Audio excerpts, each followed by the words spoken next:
pamilya. Ang pamilya ay tinuturing bilang pinakamaliit na unit sa isang komunidad. Ito ay binubuo ng tatay, nanay at anak.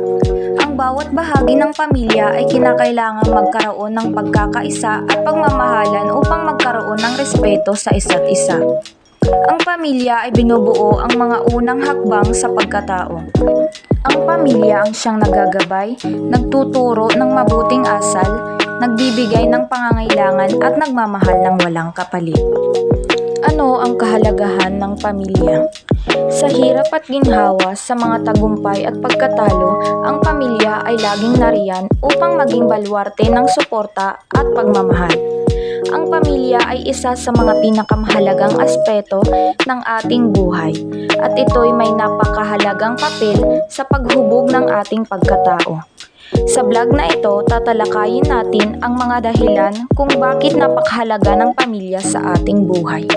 Una ay ang pamilya bilang buhay ng haligi. Ang pamilya ay ang unang paaralan ng bawat isa sa atin. Dito tayo natutong maglakad, magsalita at magmahal. Ito ang nagbibigay sa atin ng mga pangunahing aral sa buhay, kabilang na ang pagpapahalaga sa respeto, pagtitiwala at pagmamahal sa isa't isa. Ang pamilya ang nagbibigay ng seguridad at kapanatagan sa ating buhay. Sa oras ng pangangailangan, alam natin na maaari tayong umuwi sa ating pamilya at makamtan ang tulong at suporta na kailangan natin. Pangalawa, pagpapahalaga sa tradisyon at kultura. Ang pamilya ay may mahalagang papel sa pagpapasapasa ng tradisyon at kultura mula sa henerasyon hanggang sa henerasyon. Ito'y nagbibigay sa atin ng pagkakakilanlan at koneksyon sa ating mga pinagmulan. Sa pamamagitan ng pamilya na ipapasa natin ang mga tradisyon, kwento at karanasan na nagbibigay kulay sa ating buhay. Ang mga espesyal na okasyon tulad ng Pasko, Araw ng Kalayaan at iba pa ay mas magiging makulay at makabuluhan dahil sa pagkakaroon ng pamilya na magkakasama. Pangatlo, pamilya bilang suporta sa panahon ng hamon.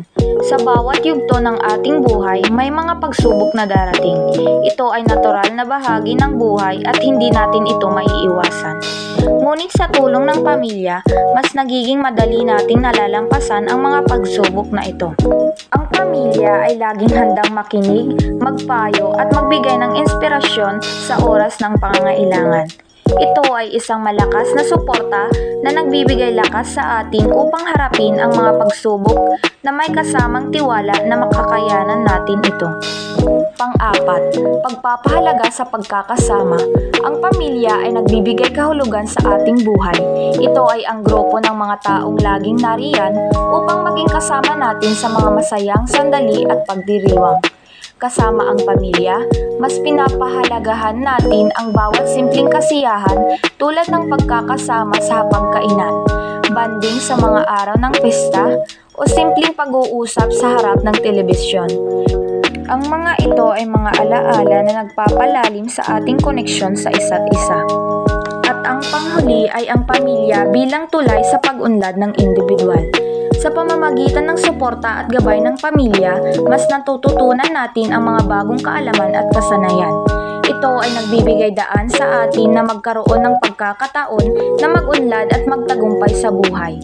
Ang pamilya ay nagbibigay inspirasyon sa atin na magkaroon ng mga pangarap at magtrabaho ng masipag upang makamtan ang mga ito.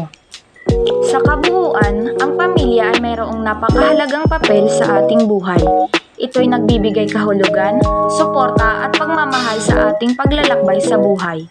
Ito rin ay nagbibigay inspirasyon sa atin na maging mas mabuting tao at magkaroon ng malasakit sa isa't isa. Kaya naman, hindi dapat natin kalimutang alagaan at yakapin ang mga biyayang hatid ng ating pamilya. Sa kabila ng mga pagbabago sa mundo, ang pamilya ay nananatili bilang isa sa mga haligi ng ating buhay.